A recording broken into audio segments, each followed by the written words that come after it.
Assalamualaikum warahmatullahi wabarakatuh. Perkenalkan, nama saya Alfian Budi Primanto, SAB MBA GPMA, dosen Fakultas Ekonomi dan Bisnis Universitas Islam Malang, dengan spesialisasi keahlian dan keilmuan di bidang ilmu manajemen pemasaran dan teknologi digital.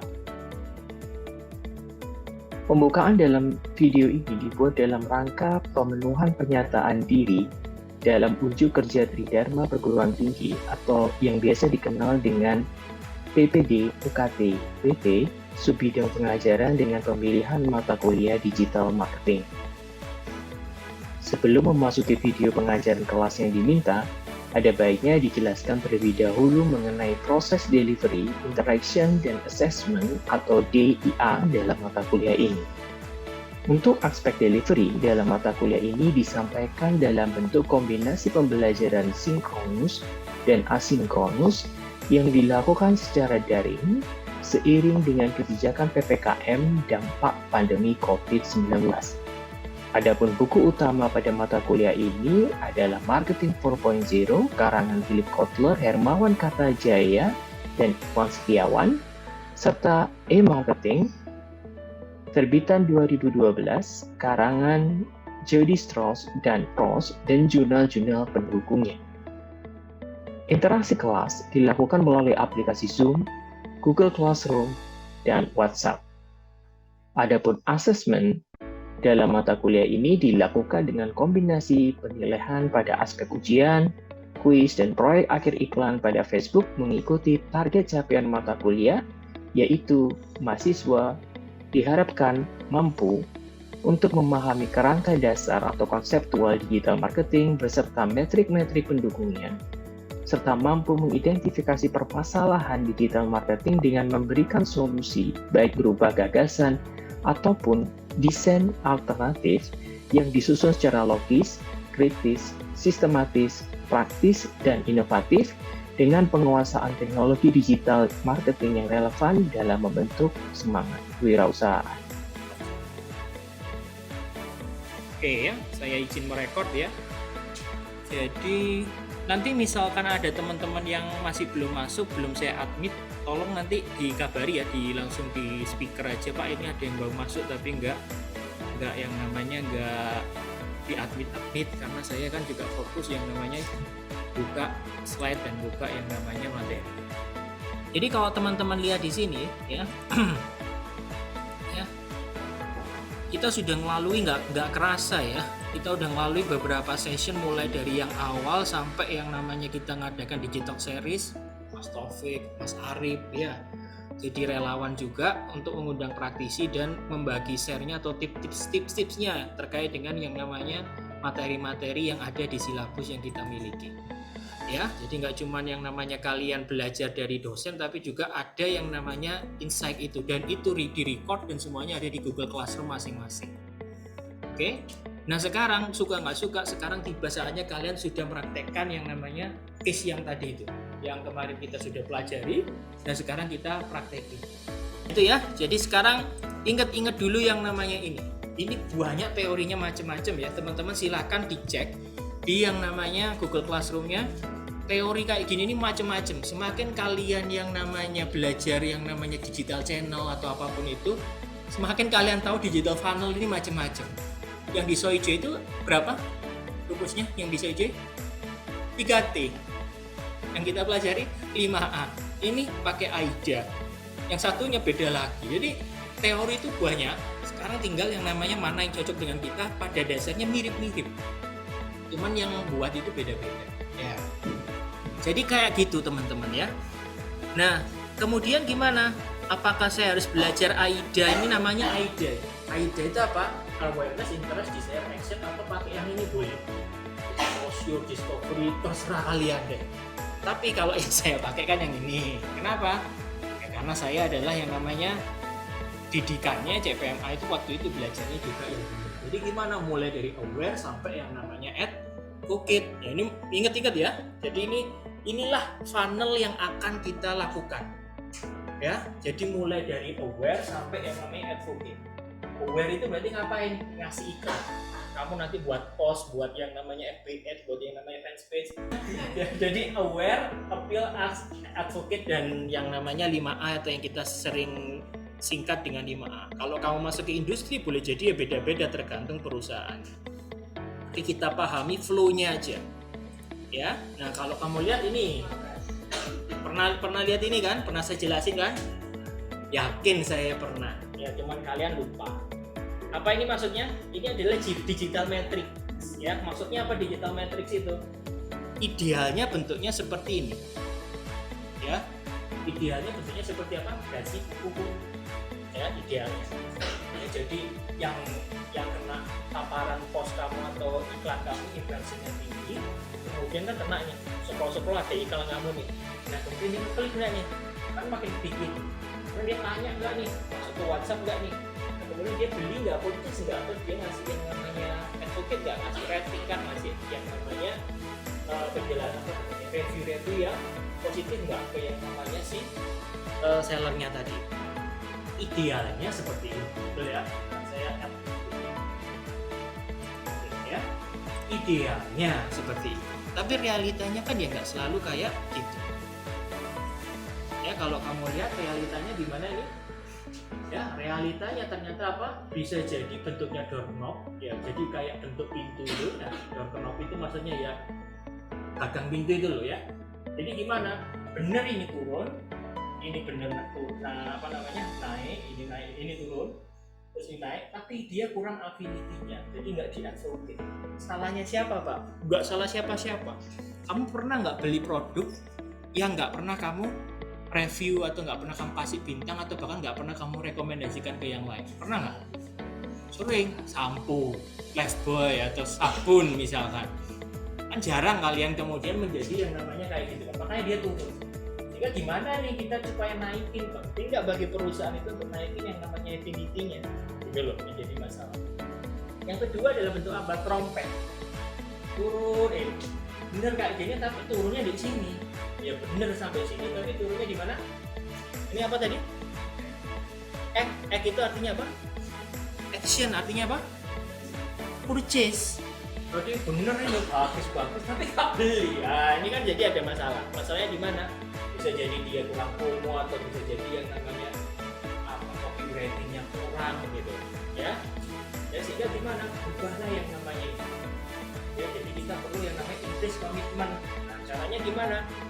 Hari ini saja yang namanya harganya itu sekian, kayak kamu lihat TV shopping itu hanya hari ini harganya sekitar segini sudah gratis ongkir, itu untuk meningkatkan komitmen purchase-nya itu ya.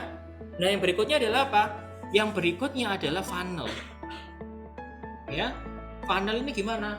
Bukannya ini makin naik tapi turun terus. Jadi kenapa kok turun Pak? Karena tadi kurang komitmen dan kurang affinity, purchase-nya juga makin kurang, affinity-nya juga kurang. Mungkin karena industri, mungkin juga karena copywriting ya. Terakhir adalah apa? Bentuknya kayak e-commerce gitu ya. Jadi ini turun, ini apa tadi ini? Appeal kan ya, aware appeal ya. Jadi dia iklannya bagus nih tapi gak diklik ya, kan kadang kayak gitu ya, gak diklik. Atau yang kalian ngalamin ada metrik-metrik yang di Facebook itu yang kalian harus selidiki atau harus dianalisis.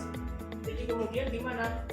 Appeal-nya nggak ada, ini ya jadi turun ya, ini turun benar, tapi yang ini jadi naik. Berarti yang salah dalam bentuk copy ad-nya, karena banyak yang tanya, customer service-nya nggak responsif, artinya prosesnya turun, video-nya jadi jelek. Ya, jadi kayak gitu. Jadi kita nggak bisa lagi ngomong bahwasanya kalian pun sebenarnya nggak perlu pakai landing page juga bisa. Kalau kalian nanti lihat Facebook Ad Library ya, yang di sini ya, nanti silakan buka Facebooknya, Facebook Ad Library. Di sini ada contoh-contoh banyak Facebook Ad Library atau ad yang sudah pernah dibuat di Facebook. Nanti ada yang langsung ke Instagram, ada yang langsung ke WhatsApp, tergantung objektifnya kalian. Ya, jadi nggak harus purchase, tapi yang namanya purchase itu kalau pada akhirnya pemasaran kan kamu ngeluarin duit tuh, ya kan? Duit kelompok misalkan. Kan nggak mungkin dong perusahaan kemudian ya kamu tak kasih budget 1 miliar, iya Pak awareness-nya tinggi, laporan keuangannya kalau nggak ada penjualan kan jadi jelek sales revenue-nya. Itu ya. Jadi pada akhirnya kita itu menggunakan bahasa yang sama, bahasa keuangan, laporan keuangan. Ada ROI-nya juga. Bentar, ini saya admit dulu ya. Nah, ini yang pertama ya. Nah, berikutnya ini tadi yang saya jelasin ya. Mulai aware, appeal, ask, act, advocate. Bisa aja kamu bari yang appeal, bari yang sampai yang namanya dia what's more ya. Sudah dia kemudian apa yang review doang, nggak perlu sampai yang namanya buy atau yang namanya register.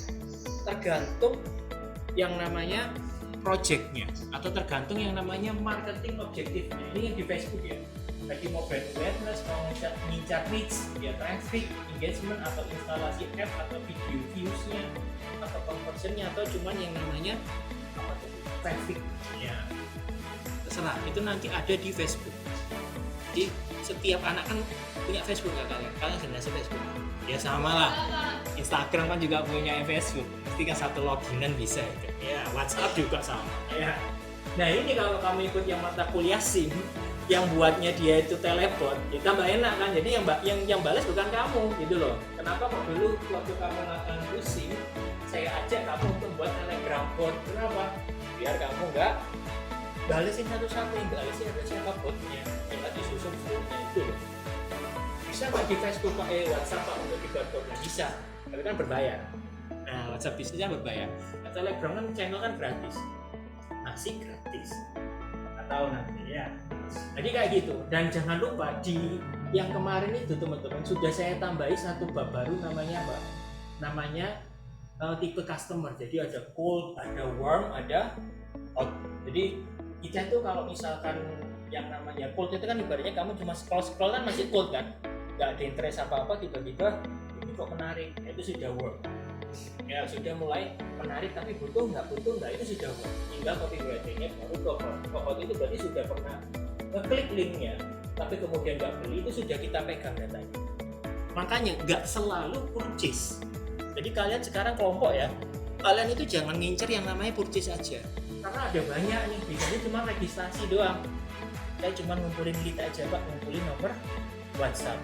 Nah kalau nomor WhatsApp kan nggak perlu ke sini, nggak perlu ke registrasi aja langsung di WhatsApp kan. Dari Facebook langsung ke WhatsApp. Atau biar lebih aman lagi kemudian. Nah kalau saya kalau lebih baik karena ada developnya. Ya, itu ya. Nah sekarang masuk ke materinya yang namanya landing page. Ya, landing page ya udah ini teorinya ya. Jadi landing page itu apa sih? Apa? Ada yang tahu nggak landing page yang kelas ini? Masa nggak ada di Digimon? Pasti kalian pernah ngalamin deh. Jadi kalian ngeklik satu ke punch out, ya gitu. Atau kalian ngeklik ads terus ada ke punch. Ya kita contohin aja ya. Intinya dia bukan website. Jadi dia bukan website. Jadi kemarin saya lihat beberapa yang ngirimkan link yang apa namanya itu, WordPress itu, yang landing page itu jatuhnya kok website. Jadi landing page itu agak beda sama website. Nah next adalah, udahlah pokoknya bukan website ya. Contohnya aja Pak biar gampang. Nih namanya. Tapi tetap aja ini ada navigasinya. Jadi kelihatannya seleranya si developernya deh. Ya jadi kalau secara teori dia nggak perlu pakai navigasi. Jadi kayak kalau kamu lihat Revo juga, TikTok kayak gini. TikTok bisnis dia nggak pakai navigasi.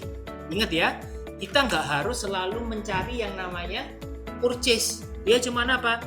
Cuma pengen ngelit aja. Ya, jadi cuma pengen ngelit supaya kita terdaftar di TikTok Ads Manager gitu aja. Ini contohnya. Ya, mulainya dilihat ini kisah sukses, testimoni. Kemudian ada yang namanya ditayangkan iklan dalam kemudahannya, benefitnya dan sebagainya. Atau kamu pakai yang ruang guru sama ya, tapi di sini sebenarnya itu nggak perlu kayak gini. Ya biasanya kalau landing page yang biasa dibuat jualan itu kenapa sih kok nggak boleh navigasi atau jarang dibuat navigasi?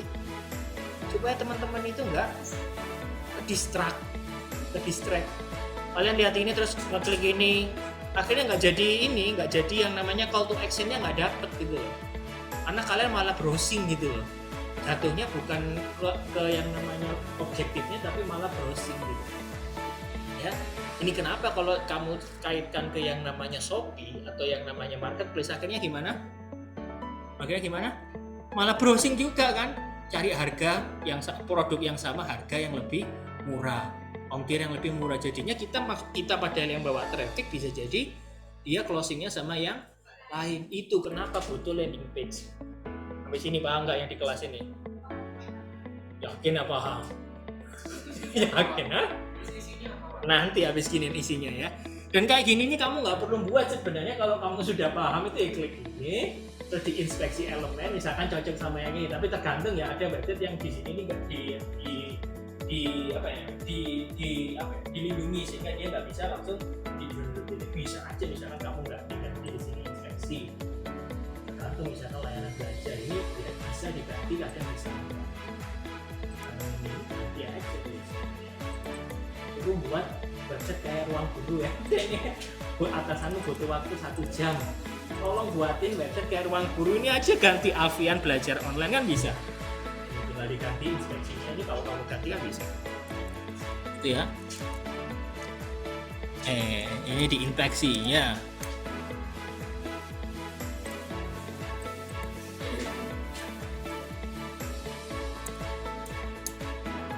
Nah itu ya udah berubah ya. Itu kamu download sudah selesai jadi milik kamu. Ya. Ada yang namanya landing page, ada yang namanya splash page. Yang tadi kita lihat itu beberapa landing page, beberapa splash page. Splash itu apa? Coba diperes gini, jadi apa? Landing page yang panjang dijadikan ringkas saja, isinya cuma email aja. Subscribe dong, email dong gitu. Ya. Nah next, ini ya contohnya ya, dari yang berhalaman 1 halaman yang sampai bawah sampai cuman gini doang, ini udah clear ini. Dia nggak niat jualan, tapi apa? Dia pengennya apa? Ngasih kayak gini, ngasih yang namanya free audio training. Kamu fitness misalkan, kan nggak perlu yang namanya pertama kali kan kamu bisa ngasih free yang namanya konten dulu. Gimana caranya diet atau diet berhasil, nggak perlu bentuk badan dulu kan. Baru setelah itu kamu kemudian kasih follow up, ya kasih yang namanya pelatihan mentor yang namanya buat mengikuti kursus gamenya dia. Ya.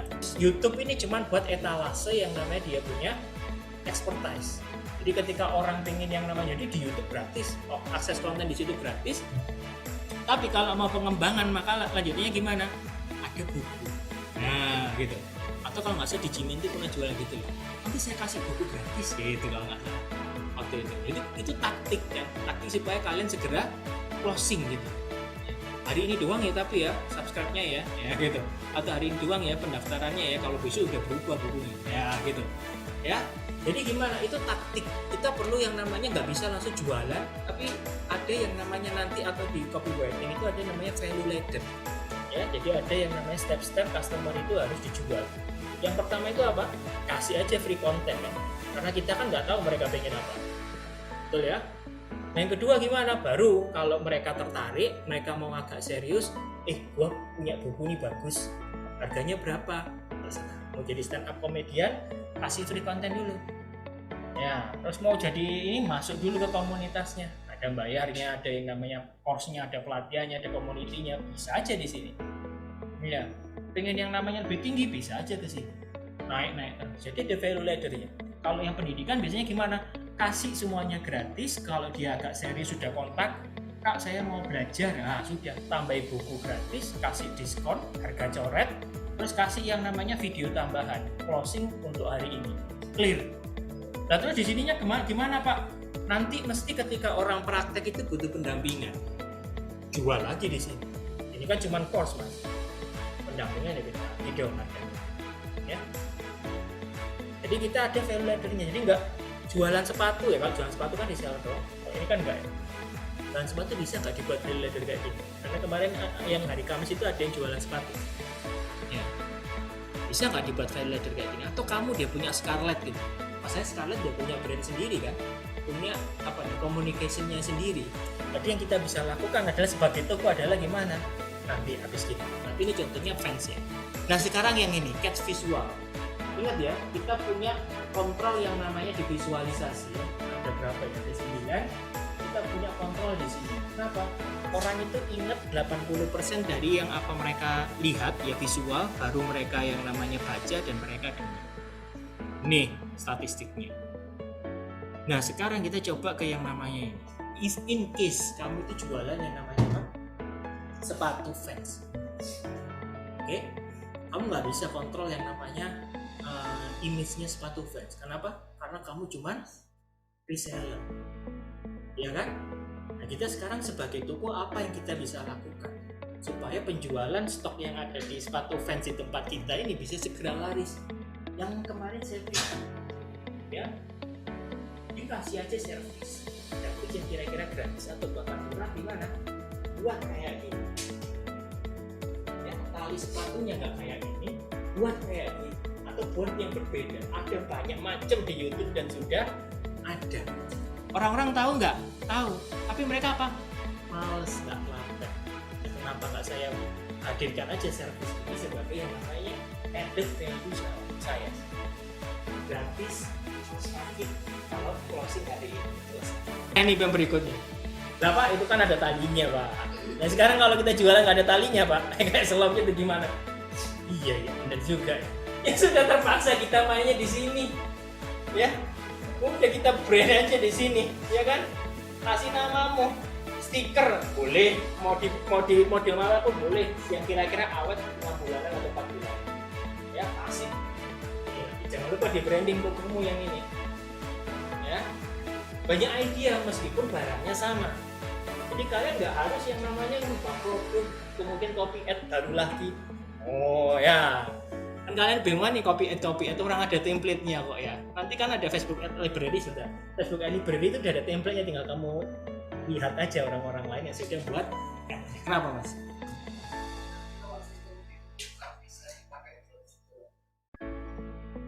Kamu reseller kecil apa gede? Kalau gede beda lagi nanti main distributor kan, bukan ini B2B berarti, bukan B2C. Ya bisa aja, tapi ininya dari kamu. Ininya dari kamu juga Pak. Ini karena rawan dicontoh ya. Ya.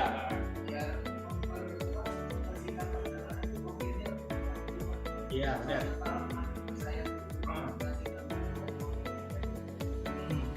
Bahkan kita kasih value lebih.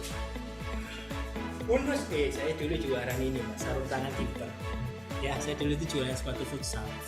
Ya siapa yang nyangka ketika saya cuma ngasih nama kayak siapa Kurnia Mega, KM gitu doang, Solaris, atau saya kasih nama yang namanya Taufik MT gitu. Ternyata trennya terus ada yang nama-nama di dada itu kan, AP, Arif yang ya AP. Nah gitu doang kok bisa laris ya. Jadi kita harus coba. Mau kamu dropship kayak caramu dulu, mungkin ada customer yang cuma harga banget, tapi ada juga customer yang mau beli ini. Itu tergantung kalian bagaimana menganalisa customer kamu. Bisa aja. Itu masalah. Ya, saya nyetop dulu itu. Karena saya ingin kontrol image toko saya. Gitu. Ya awal-awal mesti kayak kamu Mas, dropship, ada order saya ke toko gitu, ngambilin terus saya kirim tapi saya packing juga, saya packing sendiri. Online selalu gitu flow-nya itu. Terus nanti modalnya tambah gede, sama kayak Airscraft kan gitu dulu, gitu juga. Nah yang berikutnya apa? Nah ini misalkan kamu ya sudah kita buat banding aja. Jadi copywritingmu apa? Banding kayak couples. Ya. Pak tahu bener berhasil atau enggak? Saya nggak tahu. Harus kita cek, harus kita uji. Ya. Jadi couples nggak cuma yang namanya jaket, nggak cuma yang namanya baju. Ya kita buat aja kayak gini, kasih nama, kasih ini bisa saja. Saya nggak tahu, tapi ini adalah just idea. Kalau mau investasi lebih ya kayak sini. Mahal kalau yang ini. Kalau sudah investasi komunitas mahal. Dulu itu mahal saya futsal itu sampai ngadakan turnamen itu mahal. Turnamen futsal untuk nge-grab yang namanya database tadi itu. Mahal. Ya. Tuh ya, jadi idea itu banyak. Even kamu cuma jualan itu.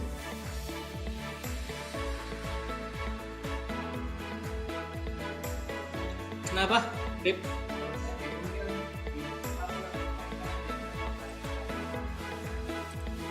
Kenapa? Iya. Yang mana sih? Aku nggak bisa share ini. Yang mana Mas? Yang metrik? Yang funnel? Yang ini? Oh nanti ada Mas satuannya. Kan ini kalau di bahasa Facebook atau nanti yang kamu pakai itu. Mana ini? Aware itu impression. Ya, impression. Jadi nanti sudah ada datanya. Terus yang ngeklik kan nanti juga keluarin Facebook. berapa persen atau enggak per berapa misalkan di sini 10.000 yang kepapar itu 10.000 target kamu, terus yang di sini yang apa nih aware appeal yang ngeklik itu misalkan berapa ribu, terus yang X cuma sedikit, yang ini cuma sedikit gitu. cuma Nominal angka yang ngeklik, nominal angka yang lihat gitu. Potensi kan ketahuan nanti kita kurangnya di mana. Ada nanti di Facebook itu ada. yang Ya harusnya kayak gini normalnya bagus. yang asal sampai Mananya? Ini kan cuma aware itu dikasih kode asal. Aware itu dikasih kode asal. Oh, enggak. Nanti tuh di sini tuh jumlah banyak yang impression terpapar. Di sini tuh banyaknya yang kliknya tombol call to action tadi itu mana ya? Mana? Ini tadi yang ngeklik tombol ini tadi. Dan nanti di as itu kamu punya datanya sendiri, berapa banyak yang WhatsApp kamu kan punya datanya. Udah yang itu berapa yang punya kan kamu juga. Jadi bisa jadi kamu itu gini ya, bentar. Yang nonton itu banyak, yang terpapar sama iklan kamu itu banyak, yang action itu cuman satu, ya bisa aja. Iya bisa aja. Jadi yang di sini misalkan 10.000, 80%-nya berapa? Di sini ternyata berapa? 800 misalkan yang appeal, yang nanti 800. Yang ads itu misalkan cuma 10 bisa. Yang tag itu cuma 1 bisa. Gak apa-apa disampaikan aja itu ditugas. Ya. Sehingga kalian seenggaknya tahu masalahnya itu gimana. Ini kenapa ya X saya cuma 1?